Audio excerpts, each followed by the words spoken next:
এটা হচ্ছে আমার স্যালারির টাকা। আলহামদুলিল্লাহ আপনি স্যালারি পাইছি প্রবাসে।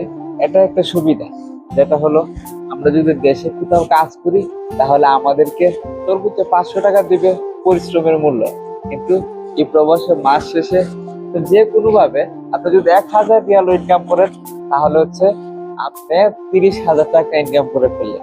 বাংলাদেশে যদি আপনি 500 টাকা রোজে কাজ করেন তাও মাস শেষে পাবেন 15,000 টাকা।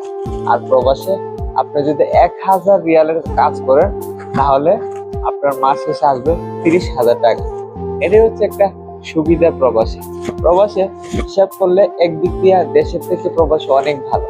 প্রবাসে কষ্ট করতে হয়, কষ্ট করে ইনকাম করতে হয়। প্রবাসী কিন্তু অনেক কষ্ট করে, সে না খেয়েও প্রিয়জনদের জন্য টাকা পাঠিয়ে দেয়।